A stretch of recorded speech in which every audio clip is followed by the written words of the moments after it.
He's an amazing athlete, still going strong. And look, moves like this, Kurt. Okay, so you're getting flipped over the top and landing, but then a move like this, 2012, we're sitting here 11 years later, right? And he's still doing his thing in AEW. And you know what's crazy? He has a bum knee.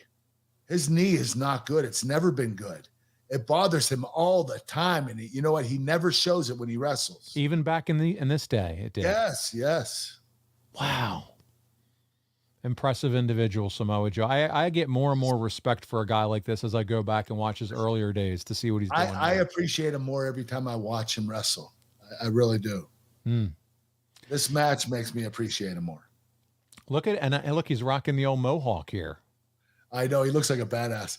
You know, the first time I met Joe, it was at a bar. I walked in, I signed with TNA, and it was the night before I made my debut.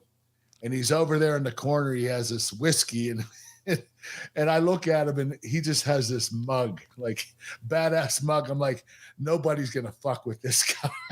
He does. He has that look. Badass, and sitting in the bar alone, it was scary. He was in a dark area, just all by himself.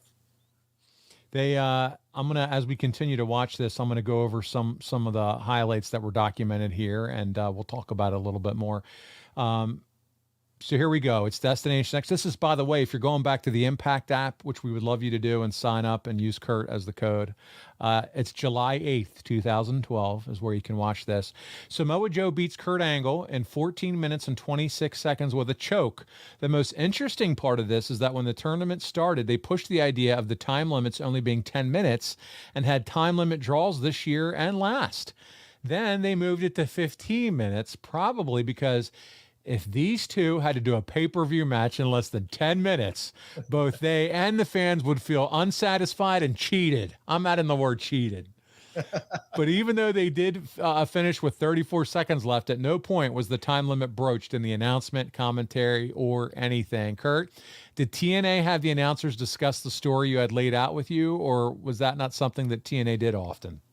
No, they didn't do it very often. So, you know what? I don't even know what you're talking about when you just said what you said with the time limit deal.